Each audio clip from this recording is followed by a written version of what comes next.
petit peu particulière, ça va être du vrac. Vous aurez quelques... Oups, j'ai tout fait tomber. Vous aurez quelques petits clips des villages de Noël que j'ai pu voir dans les pépinières près de chez moi, où il y a plein de décorations, il y a de la lumière, il y a des décorations de Noël, il y a des Pères Noël géants, des sapins partout. J'adore, vive Noël. Et du coup, ben, je voulais aussi faire un petit point sur les lectures que je viens de finir, les lectures que j'ai en cours, les vidéos qui vont arriver également sur la chaîne, faire un gros point. Donc c'est pour ça que je vais vous dire c'est du gros vrac, parce que là il n'y a pas de concept, hein. C'est ni un vlog ni quoi que ce soit. Je vous montre un petit peu ce que j'ai fini de lire.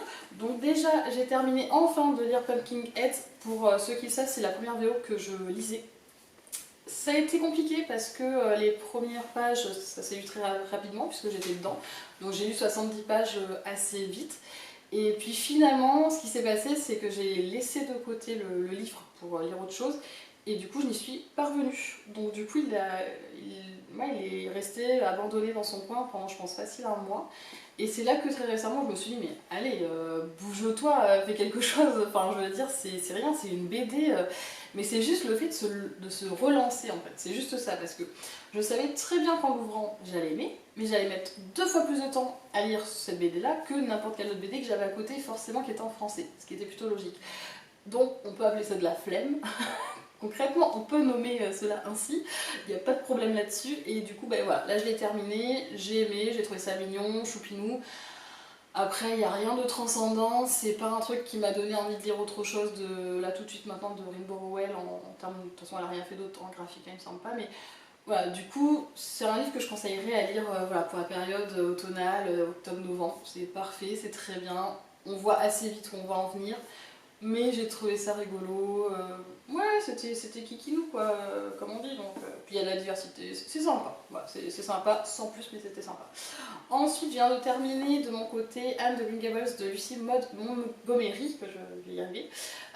Donc aux éditions Monsieur Toussaint l'Aventure. Donc c'est du hardback, là pour le coup, c'est assez rare en France qu'on ait ce genre d'ouvrage. Il est à 16,50 €, donc autant dire quasiment rien pour un livre avec enfin autant de pages, j'allais vous dire. Non, mais parce que je dis ça parce qu'en France quand même vous avez des paperbacks, enfin des livres classiques quoi, on va dire voilà, comme ça quoi, pas hardback, qui sont des fois à 20 balles, 20-21 balles, et les hardbacks derrière, ben forcément ils sont à 26-27 € et on se saigne si on veut acheter un hardback, donc du coup on n'en achète pas. Et je trouve que là, cette maison d'édition là, Monsieur Toussaint l'Aventure, a fait un vrai effort parce qu'on a du hardback, on a une traduction qui est vraiment super, et en plus de ça, enfin, je veux dire, c'est magnifique. Enfin, l'objet livre, moi je le trouve juste incroyable quoi. Enfin, moi j'aime beaucoup. Et en plus c'est une belle histoire. Enfin, en gros, Anne de Green Gables, c'est l'histoire donc d'Anne, qui est une jeune orpheline, qui va se faire adopter par Matthew et Marilla Cuthbert. De base, il faut savoir que Matthew et Marilla Cuthbert avaient demandé en adoption un garçon. Donc Matthew, quand il a l'autorisation pour dire ok, le petit garçon va arriver à telle date, il part avec sa calèche, il va chercher le petit garçon à la gare, sauf qu'il se retrouve avec Anne sur les... voilà, sur les... Comment on dit? Il se retrouve avec Anne sur les mains? Non? Sur les genoux? Sur le dos? Oh, je sais plus comment on dit. Bref, choisissez la... Cochez celle qui vous intéresse. Sur les bras. Il va se retrouver avec Anne sur les bras et il va pas savoir quoi en faire. Je reprends le plus naturellement possible, vous avez vu, ça passe crème. Donc il va se retrouver avec Anne sur les bras, il ne sait pas quoi en faire parce que lui, il est parti pour revenir avec un petit garçon et il revient avec une petite fille. Les petites filles ça lui fait peur, donc il lui parle pas. Il sait pas quoi faire, donc il se dit bon bah je vais ramener la gosse et puis c'est ma soeur qui va s'en charger quoi. Il verra avec Marilla. Sauf que, il faut savoir qu'on est dans les années 1900, 1908, hein, je crois, puisque ça a été écrit à cette année-là. À l'époque, il n'y avait pas les voitures, il n'y avait pas tout ça. Donc du coup, ils sont en calèche, si je puis dire ainsi, et bah, ça met du temps pour revenir à la maison. Et entre-temps, Anne, eh ben, elle a le temps de déblatérer, de parler, elle a un imaginaire qui est impressionnant, elle a un vocabulaire qui est impressionnant, elle est très intelligente.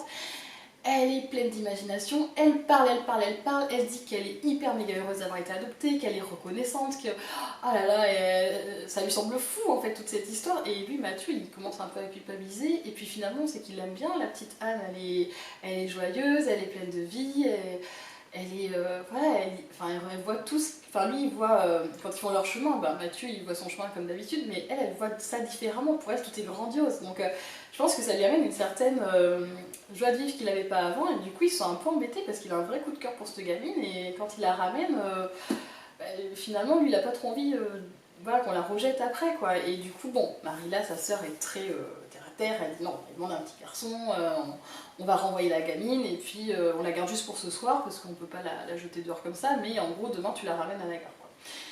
Mais sauf que Anne elle est attachante, en une soirée elle a conquis le cœur de tout le monde. Donc finalement Marilla et Mathieu vont décider de la garder. Et c'est très mignon parce que moi ça m'a fait penser un peu au Malheur de Sophie de la comtesse de Ségur. Parce que quand j'étais petite, chez ma grand-mère il y avait toute la collection de la comtesse de Ségur. Et du coup j'ai un peu quand même commencé à lire avec ces livres-là. Et là ça me fait vraiment penser au Malheur de Sophie, puisque clairement là Anne c'est pareil, elle veut vraiment être une petite fille modèle, elle veut être irréprochable, sauf qu'elle fait des conneries tout le temps, sans le vouloir parce qu'elle est tête en l'air, donc elle oublie, enfin, elle fait sa vie, du coup elle fait des bêtises sans vraiment le vouloir, et puis bah, elle se fait prendre, et puis elle est un peu embêtée quoi. Clairement ça se passe comme ça. Les malheurs de Sophie, bon bah clairement c'est ça, elle fait des conneries, et après elle se fait gauler mais à tous les coups, la pauvre Sophie, donc c'est vrai que là pour le coup, les deux sont très similaires, et je pense que ça m'a fait un petit retour en arrière, ce bouquin-là. Et ça m'a fait tellement plaisir de les lire le soir avant de me coucher. Je lisais 3-4 chapitres et ça m'allait très bien. Pour ça que je l'ai lu en une semaine et demie, voire plus. Et, mais finalement, ça m'a pas, embêté, ça m'a pas dérangé parce que j'avais l'impression de le déguster pour de vrai. Et Anne, on la voit évoluer. On voit aussi cette nouvelle famille qui se crée. C'est trop mignon, c'est trop beau. Enfin, moi, j'ai adoré ce bouquin et je le conseillerais vraiment à tous ceux qui ont adoré la série Louise Annie sur Netflix d'ailleurs. L'ambiance c'est exactement la même, on retrouve les mêmes personnages, c'est très... c'est du copier-coller, il n'y a pas d'erreur et pour ceux qui ont aimé la série, vous pouvez y aller les yeux fermés, c'est trop bien. Donc ça c'est cool. Et là les lectures que je vais avoir en cours, hop, désolée je me baisse, hop. En ce moment je lis Les Faucons de Ravera, je ne sais pas si vous verrez bien, de Mélissa Caruso, ouais c'est ça. Ça c'est le tome 1, enfin, pour moi je suis à 80 pages, c'est de la fantasy jeunesse. J'aime beaucoup, je trouve ça plus accessible également que par exemple Écureuil de l'Oranger, qui est de la fantasy. Bon, il faut bien 300 pages avant de comprendre où on va en venir, clairement. Et de comprendre quels sont les personnages principaux également. Là, clairement, en 20 pages, on a compris le but de l'histoire, qu'est-ce qui va se passer, qui on va suivre, pourquoi, dans quel but, etc. J'aime beaucoup et on a envie de s'y replonger très facilement. Donc ça, voilà. Pour le moment, c'est une très bonne lecture. Et je vais farfouiller un peu sur Livre Addict. Le premier livre est quand même noté à 16, le deuxième 17 et le troisième 18. Donc clairement ça va crescendo.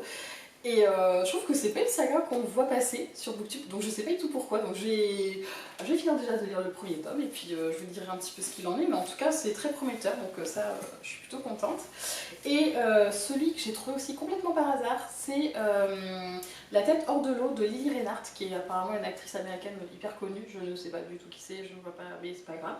Et apparemment elle est très engagée pour la lutte, enfin pour justement dans la défense de la santé mentale. Voilà. Et du coup, elle a fait ce recueil de poésie. Et du coup, je suis tombée vraiment dessus par hasard parce que moi j'aime beaucoup la poésie. À chaque fois, je regarde les nouveautés dans le rayon en fait, hein, poésie. Et pour voir un petit peu ce que je peux trouver de nouveau, voir un petit peu ce qui pourrait m'intéresser. Et je suis tombée là-dessus. Donc j'étais un peu curieuse et finalement, j'ai ouvert un peu et ça m'a tout de suite parlé. Ça m'a fait beaucoup penser à Rue Picor. Vous voyez, vous avez voilà, une partie dessin que je suppose qu'elle a créé avec son poème sur le côté. Enfin, ça ressemble beaucoup à Rue Picor. Et par contre, j'ai l'impression que c'est plus doux que Rue Picor parce que les ouvrages de Rue Picor sont quand même très beaux. Mais il y a une certaine... Enfin, c'est un peu cru, des fois c'est un peu violent, des fois il faut avoir le cœur bien attaché, surtout pour le deuxième qui parle de sujets très durs. Là j'ai l'impression que c'est quand même beaucoup plutôt en douceur, à voir, peut-être que je me trompe, mais je pense pas. Et les seuls que j'ai pu lire comme ça en passant m'ont beaucoup plu, donc j'ai vraiment hâte de le lire, je pense qu'il va être lu avant la fin de l'année, hein, du coup maintenant on peut lire ça. Donc ça c'est cool, et du coup voilà. Ah si, je voulais vous parler aussi d'un... Oh, je sais pas si j'en parle là ou pas. Parce qu'en fait... Oh, il est où? Oh, je l'ai mis où? Ah, attendez, je reviens. En fait, j'ai lu une BD qu'on m'a offerte il y a quelques mois. C'est même pas que. C'est il y a. Ah, ouais, je crois que c'est mon anniversaire, je sais plus. Et en gros, je l'avais pas lu tout de suite, enfin, je l'avais rangé, je l'avais oublié. Et c'est vrai que j'aime pas avoir des livres comme ça en suspens. C'est pour ça d'ailleurs que Pumpkin Head, je me suis dit, je peux pas passer à l'année prochaine sans l'avoir terminé. Pour moi, c'est genre pas possible. Et du coup, ça m'a fait pareil avec cette BD. Donc, je sais pas s'il y en a qui l'ont lu, ça s'appelle La quête de l'oiseau du temps. Donc, c'est pourtant des scénaristes, auteurs, etc. très connus, puisque c'est Loisel et Le Tendre. Hein. C'est ceux qui ont fait Peter Pan, il me semble. Loisel sûr, Le Tendre je suis pas sûre, mais... Donc voilà, donc, de base je me suis dit, bon ça va être une bonne lecture, c'est cool. Ouais, lecture très bonne. Oui, l'histoire est sympa, puisqu'en fait c'est une quête, hein, concrètement, c'est cette petite gamine, enfin c'est ce petit personnage féminin là qui va aller chercher un monsieur pour lui transmettre un message, et dans ce message, le message va dire en fait au vieux d'aller chercher un objet qu'un grand méchant a quelque part, et elle donc va le suivre. En gros c'est un peu ça l'histoire, bref c'est une quête comme son nom l'indique, en gros.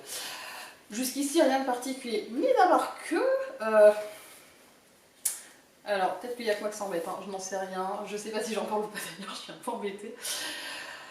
Mais, je vais mettre les pieds dans le plat, hein, c'est pas grave, hein. Ceux qui sont pas d'accord avec moi, vous me direz, par ailleurs. Mais en gros, le gros souci que j'ai eu, c'est que la femme est... Enfin, déjà, bon, il n'y a pas beaucoup de personnages féminins, hein, qu'on se l'accorde, mais le seul personnage féminin, il est sexualisé à mort. Alors, alors non seulement il est sexualisé, en plus, on a une petite agression sexuelle dans le lot. Et la seule fois où elle intervient, c'est pour sous ta poêle, pour faire diversion, pour sauver ses deux compatriotes qui sont faits comme des rats. Bref. Que dire? Que dire? Et en plus, le pire, c'est que je me suis un peu posé la question de savoir si réellement c'était intéressant de mettre ces planches, parce qu'il y a vraiment des planches où je me suis dit, mais pourquoi? Genre, vraiment, il y a même une planche où clairement, elle sert à rien cette planche. C'est-à-dire que, en gros, il y a un mec qui se cogne, il se fait une bosse. Et elle dit, ah ben, moi je vois rien, et elle regarde son crâne, et le mec a le nez clairement dans ses seins, il lui dit, ah ben moi je vois tout. À quoi ça sert dans la BD? À quoi ça sert le récit? À quoi ça... Ben j'ai pas vu, j'ai pas compris. Voilà. Et elle, en plus de ça, ce qui est fou, c'est que les dessins sont faits comme quoi elle est choquée, elle est gênée. Et comment on peut faire un personnage féminin qui est gêné par ça, et faire cette planche là juste avant, c'est... Enfin, à un moment donné, l'agression, c'est quand même... elle est habillée comme là, en gros, et elle arrive, et c'est dans un espèce de monde où c'est des morts vivants, enfin, à peu près. Et il y a zéro femme dans le village, et donc ils sont en manque, puisqu'ils n'ont pas vu de personnes féminines, de femelles, comme ils disent, depuis très longtemps. Donc du coup, il lui saute dessus, il attrape les seins, et... Donc du coup, le vieux il lui dit, faut que tu te couvres parce que tu les excites. Elle dit, mais avec quoi je les excite? Et il dit, on se demande, tiens. Comme si c'était sa faute d'avoir une paire de sang, excusez-la, t'es dit, bam. Bref, ça m'a remonté comme pas possible. Et ce qui est dommage, c'est que l'histoire, malgré ça, est bien. Et du coup, ça donnerait presque envie de lire la suite. Parce qu'il y a de la suite, hein. Il y a quand même 3 autres tomes derrière. Et ça, c'est avant la quête. Donc vous en avez 6 avant la quête. Ça donnerait quand même envie de lire la suite. Mais si c'est ça, en sachant qu'elle s'est insultée en plus toutes les 4 pages, la pauvre dame, c'est hyper réducteur en fait. Je trouve que, alors, après, à sa décharge, la BD a plus de 10 ans, et je pense que c'est les BD qu'on faisait il y a plus de 10 ans, clairement. Hein. Peut-être qu'après c'est plus fait pour les mecs, peut-être, mais je trouve ça un peu particulier de faire des BD que pour un certain style de personnes.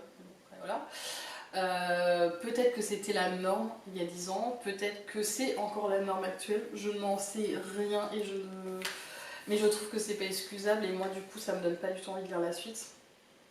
Après je sais pas si c'est moi qui dis tout et n'importe quoi, mais en tout cas moi je peux pas, j'y arrive pas. Lire ce genre de BD où la nana est insultée toutes les 4 secondes et où son rôle principal est réduit au fait qu'elle soit à poil pour faire diversion, pour sauver les 2 mecs de la BD, mais non, enfin on peut servir à autre chose s'il vous plaît, à un moment donné où c'est pas possible. Donc ouais, ça m'a un peu chagrinée de voir ça, ça m'a un peu embêtée. Je suis encore très floue sur le sujet parce que je l'ai lu hier soir et que j'arrive toujours pas à m'en remettre, j'arrive toujours pas à me dire, mais ça passe normal, ça choque personne, personne n'en parle, c'est bizarre. Bref, Donc je sais pas. Bon, en tout cas, il va faire partie de mes flops, hein, clairement. Même si l'histoire me plaît, même si tout ça me plaît, mais bon, si c'est pour me taper ce genre de choses dans tous les autres tomes, non, merci. Clairement. Donc voilà, je crois que je vous ai un peu tout dit, clairement. En tout cas, je trouvais ça très cool d'avoir repris un peu la caméra, de vous dire un peu où j'en étais, et comme ça de pouvoir avancer, de faire d'autres vidéos, parce que là, du coup, j'étais un peu bloquée parce que je voulais vous faire le top, le flop, mais c'est vrai que je l'ai ni annoncé, ni... et puis mes lectures en cours, tout ça, je vous en avais pas du tout parlé. Donc là, c'est fait. Et ah oui, et aussi au mois de janvier, il y a une nouvelle vidéo qui va sortir, je suis en train de travailler dessus.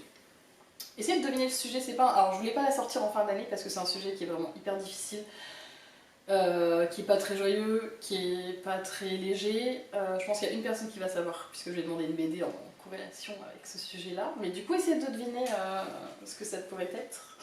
Le thème de la vidéo, ça pourrait être un peu rigolo. Ça m'étonnerait, enfin, un indice, ça va être abordé les... Non, pas d'indice, démerdez-vous. Non, je rigole, je sais pas. Non, je sais pas. Je sais pas, trouvez tout seul. Si c'est que la bonne réponse, ça vous êtes très fort. Mais en gros, ouais, ce sera plutôt un sujet de début d'année qui va parler d'un décompte malheureusement qu'on fait tous les ans et qu'on aimerait arrêter, hein, mais qu'on ne peut pas arrêter malheureusement, hein, parce que ça continue encore et encore, et que je pense malheureusement pas que ça s'arrête en 2021, mais c'est comme ça. Et du coup, pour finir sur une note un peu plus sympathique, moi j'ai envie de vous dire de passer de belles fêtes, que peut-être que je vais tourner plusieurs vidéos dans la journée et que du coup peut-être que vous aurez plusieurs vidéos à la suite, je ne sais pas si je suis productive, ce qui m'étonnerait fortement, mais bon, on sait jamais, on peut espérer. Non mais c'est les vacances et je suis tiraillée entre l'envie de faire plein de choses et l'envie de me mettre en fonction larve glandouille à mort et de me mettre à manger dans le canapé avec, vous savez, le plaid, le pull doudou, un petit chocolat chaud des familles et la téloche. Je suis un peu voilà, entre deux options, entre soit productif et des trucs de ta vie et le fait de se dire bah oh, tu feras ça plus tard. Donc voilà, si vous êtes comme moi, mettez un emoji. Qu'est-ce qu'on peut prendre pour un emoji genre glandouille Ceux qui sont productifs, mettez un emoji, vous savez, le bonhomme avec les lunettes là. Et ceux qui sont pas productifs, mettez celui qui dort. Voilà. Moi je sais pas encore dans quel team je me mets, mais bon, il va falloir que je trouve, que je fasse mon choix, ou je fasse les deux, je sais pas. Bref, sur ces belles paroles, prenez soin de vous, hein, je fais que jouer avec mon livre, c'est pas bien. Prenez soin de vous, faites attention à vous, passez de belles fêtes de fin d'année, comme on peut, hein, on va faire un peu comme on peut. Et puis peut-être à très très vite si je décide d'être le petit bonhomme qui travaille que celui qui dort, mais soyez pas trop enjoués. Je sais pas encore dans quelle catégorie je me situe. À très vite, bisous.